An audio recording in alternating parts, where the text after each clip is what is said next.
Kiddushin Samachet Amud Aleph, Levels of Humanity, Am hadome LeChamor. In the shiur, we're going to explore not only the question of different levels of humanity, but is it even possible that there's a category of being that exists somewhere between the animal and the human, and what might that look like? And what leads us even to question this issue comes from the famous pasuk in Vayera, when Avraham is taking Yitzchak to Har Moriah to bring him as a sacrifice, as he thought he would be doing. And he approaches the mountain and he says to the boys with him, who are his servants, Eliezer and other slaves, and he says to them, you stay here in HaChamor, v'ani v'ana nelcha ad kor, you stay here with the donkey, the young boy and I will go further, v'nishtachaveh, we'll bow to Hashem and do our service, v'nashuva elechem, and we'll return to you. On which the Medrash Tanchuma says, brought by the Dasakeni Mibalei HaTosfos, K'shera'a Avraham et hamakom merachok, when Avraham saw this place from the distance, ve'anan kashur alav, and he noticed there was a cloud tied on it like a beautiful bow. Avraham, even in the midst of all of his distress and his worry about what is happening and what might be, still has the opportunity to look around him and see the beautiful things and the nuances in nature and notice something unusual, a cloud on the top of the mountain. And he turns to Yitzchak, his son, and he says, Ma ataroe, what do you see? Do you notice anything unusual? And he says, Har na'eh v'anan kashur alav, I see this beautiful mountain and a cloud tied onto it like a bow. And then he says to his young boys, to the servants, Ma'atem ro'im, do you see anything unusual? And they say, Ein anu ro'im shum davar, we don't see anything unusual. And Avraham says to them, Atem v'hachamor shavim, then you're no different from a donkey. A donkey also doesn't notice these nuances, these refinements of nature, these unusual signs, and realizing that something's different and something special about this place. If you can't sense the specialness of place, if you don't have a sense of place and a sense of time to be able to tune into, then you're really no different from a donkey. She'enchem ro'im kamo, you and the donkey can't really see these things, and therefore, shvu lachem po im hachamor, you stay here together with the donkey and wait for us while we go to serve Hashem. And the Hamikdavar says, based on the Malbim, it's the Malbim's thesis that there's a difference between the word et, when it's used to mean with, and the word im, which is also used to mean with, im with an ayin.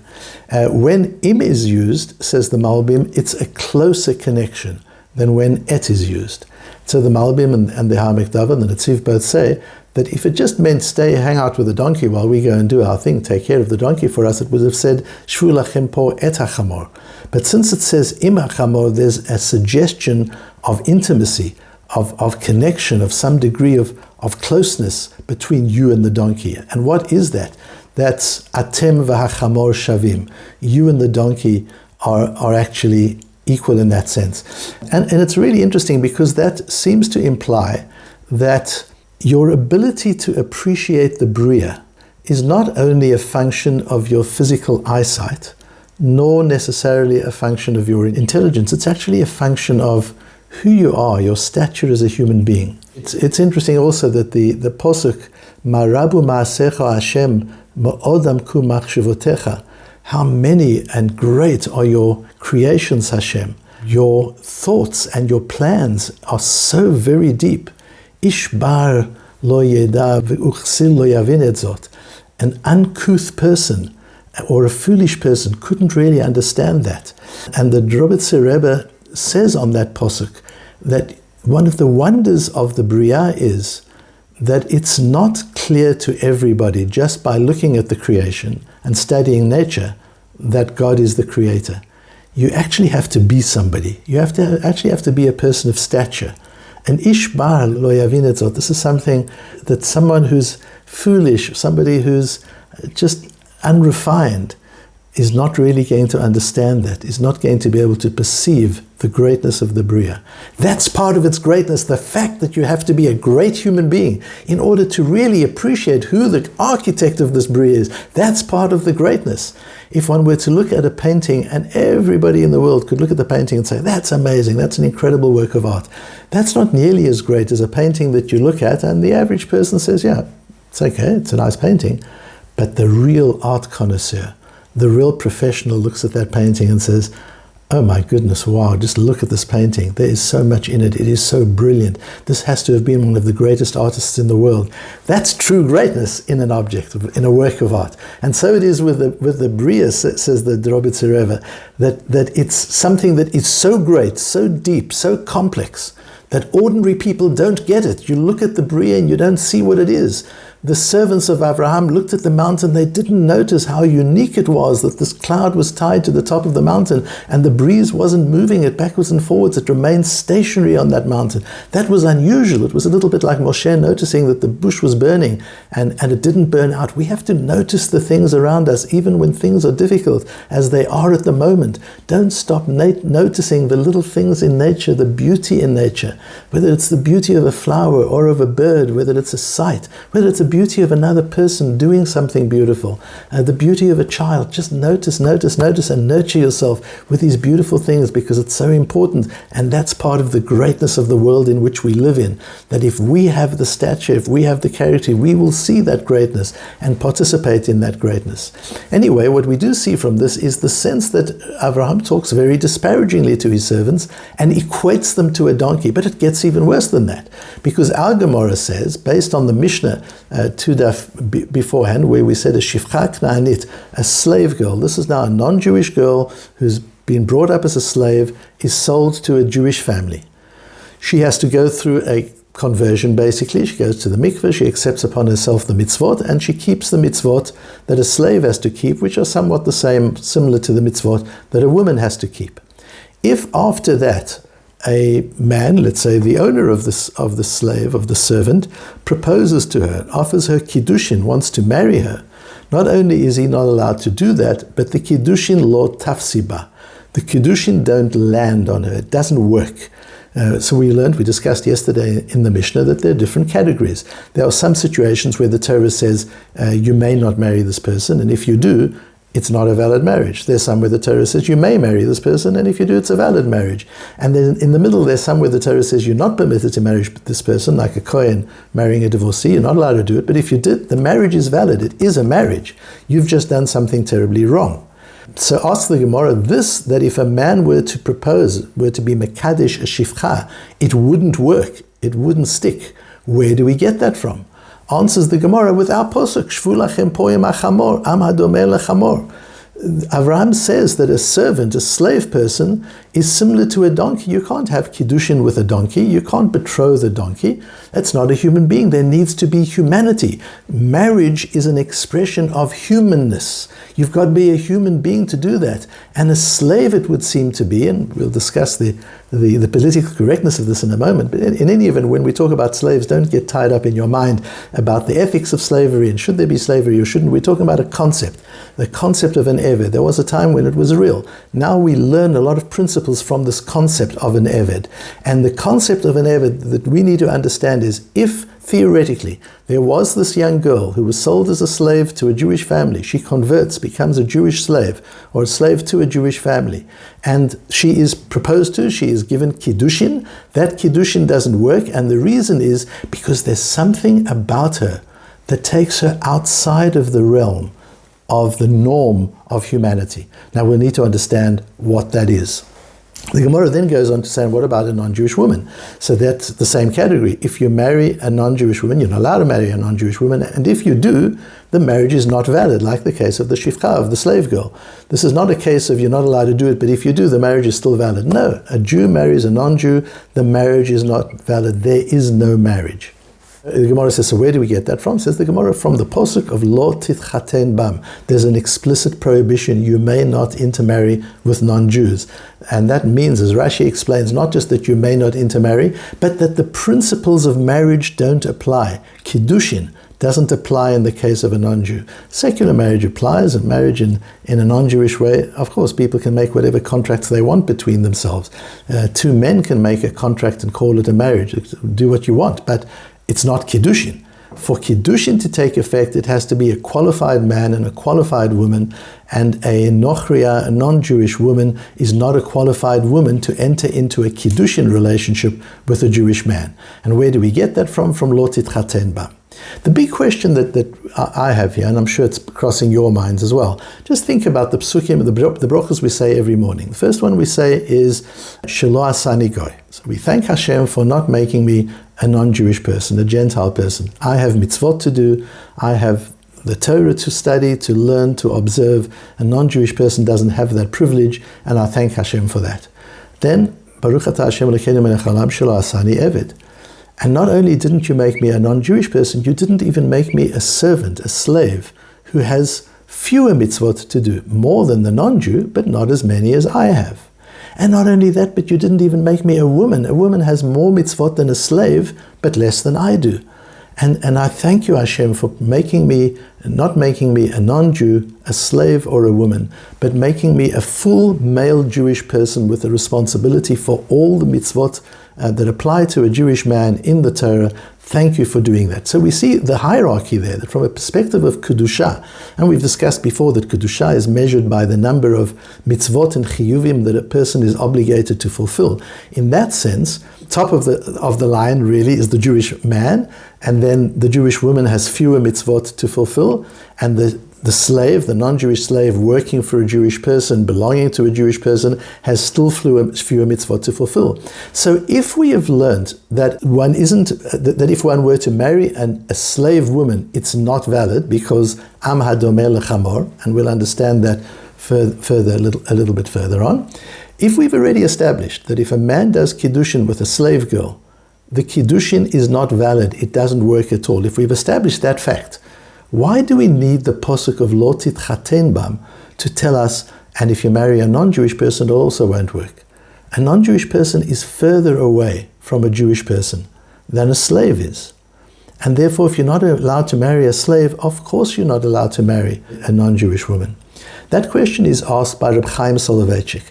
It's brought in a sefer. Sometimes when great people pass away, they produce a sefer zikaron, where they publish, particularly in a situation where he didn't publish a lot in his lifetime, they publish some of his work, some of his shiurim, and other shiurim that other Talmidei Chachomim contribute to the book, and it's called the Sefer Zikaron, and they're beautiful anthologies of words of Torah that one often doesn't find anywhere else. And there's such a sefer called Ohel Chia, which was made in memory of Reb Chaim Eliezer Tzwebner. Those of you from South Africa might remember, if you're older, that there was a Rabbi Tzwebner. He used to be in Rhodesia in the old days, in Zimbabwe, and then he was the Rabbi of Emerentia Shul, and his son is active in Israel, he's active in Ashkelon, he lives in Yerushalayim, and this is a Tzwebner, part of the same family. And he was born in the United States, but then he landed up being a Rosh Yeshiva in Tel Aviv, in Heichal Talmud, later on in Bnei Brak, but he didn't leave much written stuff. But there is the Sefer HaZikaron in which this piece of Reb Chaim Soloveitchik is quoted. I haven't seen it anywhere else, but it is based on a major piece of Reb Chaim, which we'll mention in a moment. And Reb Chaim asks that very question. Why would we need a posuk? Why do I need a special limud to teach me that marriage to a non-Jewish woman is not valid, it doesn't land? If I already know that even a marriage to a slave doesn't land, it isn't valid. Of course, then a marriage to a non-Jewish woman wouldn't work. And he says, "Umuchach mihadema de lo tafsi kiddushin b'shifcha eno mishum chisaron yahadut." The reason, this is an idea again that Reb Chaim develops brilliantly in his major sefer on the Rambam, in Hilchot Isurei Bia, Perik Yud Gimel, Halacha Yud Bet. There's a major Rambam where he goes into this idea of exploring the status of a person after freedom, but before full conversion. So if you think of the spectrum, you've got a non-Jewish person, fine. Now you've got a slave. The slave is sold into a Jewish family. The slave goes to the mikveh, does a conversion, and takes on part of the mitzvot of the Torah at that point. If the owner then releases the slave, gives the slave a get shiur, a proper release. So now, what is the status of the slave? That's what Reb Chaim looks into in that wonderful piece in Hilchot Isurei Bia. What is the slave at that moment? The slave is no longer a slave, and yet the slave is not a non-Jew, because the slave went through a conversion when he became a slave, or she became a slave. And yet he's not a full Jew either, because he's still got to go through another conversion. So what is his status at that point? And one of the things we do see at that point is that kiddushin tofsin ba, that if it's a slave girl, who is released and freed by her master, but she has not yet done her second conversion, if at that time someone were to offer her kiddushin, the kiddushin would be valid, the kiddushin would be fulfilled, even though she hasn't gone through her final conversion yet. And Reb Chaim explains that the reason that kiddushin doesn't work for a slave is not because they're not fully Jewish. It's not about Jewishness. The reason kiddushin doesn't work for a non-Jew is about Jewishness, because kiddushin works between a Jewish man and a Jewish woman. And if the woman is not Jewish, the kiddushin doesn't work. What about a Jewish man and a slave girl? It also doesn't work, but not because of a deficiency in her Jewishness, because she does have a high degree of Jewishness. The deficiency here is that she's a slave, and this is a different law altogether. It's a din musuyam be'eved ze'alfinan mikra dechashiv am hadome lechamor. This is learned from the verse of Avraham, where he tells the slaves that they are like the donkeys. And just as there can't be a marriage between a human and a donkey, between a human and an animal, so there cannot be a marriage between a free Jewish man and a slave girl. That also can't take place. It's not a marriage, it can't take place. And so you can't learn from there to a non-Jewish woman. It's not the same principle. The principles are completely different. The one case we're talking about a law in slavery, that's because she's a slave you can't marry her, not because she's not Jewish. And in the other case, it's because of a lack of Jewishness, and the two things have little to do with one another. If we look at it further, the Netivei Yam, which is a sefer written by Rabbi Yisrael Mendel Kaplan, who was a Rosh Yeshiva in Philadelphia, a very big Talmud Chochem, and he explains that Kivan di bereshut acherim heim ve'ein lahem balut al atzmam. What's missing in the case of a slave? They are under the control of another human being. They have assigned their free will to somebody else. The slave doesn't have their own free will. And therefore, harehem kechamor hakanui leba'alav. And that's like a donkey that is owned by its owner. So we're not comparing the slave to a donkey, chas v'sholom, as a human being to an animal. We're comparing him in the sense that he doesn't have the rights of free choice. In that sense, he's governed by forces outside of his own volition, the same way as a donkey is governed. He doesn't have that free choice. He doesn't have that freedom. In that sense, he's an Adam, domeh lechamor. He's somebody who's compared to a donkey rather than a free human being who can make his own choices. And because of that lack of freedom, the idea of kiddushin doesn't apply. It's because of that lack of freedom that the concept of marriage can't apply, because for marriage to apply, it has to be two full human beings. And being human means having bechira. It means having choice. It means being able to be accountable, to be able to have the freedom of thought and of intellect. And with that lacking, it's am hadome lechamor ve'ein kiddushin tofsim ba, and therefore the kiddushin is not going to take effect in that particular case. And so that's really what the barrier is over here with the am hadome lechamor. And so yes, these are two cases. If you marry a non-Jewish woman, the marriage is not valid. It's forbidden and it's not valid. You marry a shifcha, it's forbidden and it's not valid. But the reasons that it's not valid differ, according to Reb Chaim. In the case of the non-Jewish woman, it doesn't work because she's not Jewish. In the case of the Eved, it doesn't work because kiddushin doesn't apply to somebody who is owned by somebody else, the way a donkey might be owned by somebody else. And in this, we begin to understand the importance of freedom, of free choice, of intellectual freedom. We understand that from a perspective of kedusha, a slave is at a higher level than a nochri, than a non-Jewish person who has no mitzvot to keep at all. From a spiritual level, a slave is closer to a Jewish person than the non-Jewish person is. That's very clear. That's from a point of view of kedusha.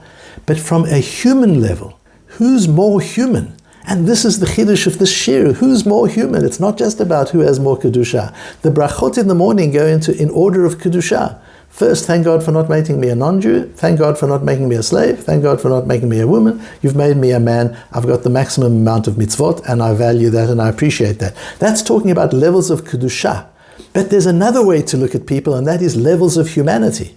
And if we look at it from a perspective of levels of humanity, a non-Jew has a full level of humanity. No different from a humanity perspective, no different from a Jew. But a slave doesn't have that same level of humanity because he has given away his right to freedom of choice. And freedom of choice is what differentiates a human from an animal. An animal is governed by his instinct. By its instinct, is not able to make choices. A human being can make choices against their instinct. A human being can have an instinctual drive towards something and override their instinct with a values choice. That's what being human means, but the slave can't do that because the slave has to do what the master tells him. And so when we say the bracha in the morning of Shelo Asani Eved, we need to say it with a lot of meaning and understanding and celebration and joy. What it is not to be an Eved, what it is to have freedom of choice and to have freedom of mind and freedom of intellect. And today we can appreciate it perhaps more than ever because while we're not slaves in the conventional sense of the word, but we know very well we're not free to speak. If you work for an academic organization, you're not free to speak your mind. If you work in a business, you can't speak your mind. You can be cancelled. If you're a rabbi in a shul or a teacher in a school, you can't just treat your mind. It's very rare that one has the freedom with which to do so. In my own personal life, that was the primary reason for which I decided not to earn my living in rabbinics, so that the rabbinics and my source of income would be separate, and that at least in the area of rabbinics and Torah, I would be able to be intellectually free. I would be able to say and think whatever I believed was right according to the Torah, irrespective of whether or not it was politically correct or popular at the time. This is something that is precious. It's something that not everybody has. And Shelo Asani Eved, it goes so far that if a woman doesn't have her freedom, Kiddushin doesn't apply to her, because in that sense, she's more like an animal governed by forces over which she has no control. Whereas when a person is free, a person is truly human, they have full control. And so although in levels of Kedusha, the hierarchy is first Goy, then Eved, then the Jewish woman, and then the full Jewish male, in the case of humanity, the Eved is the lowest form of humanity, simply because he's given away his freedom of choice.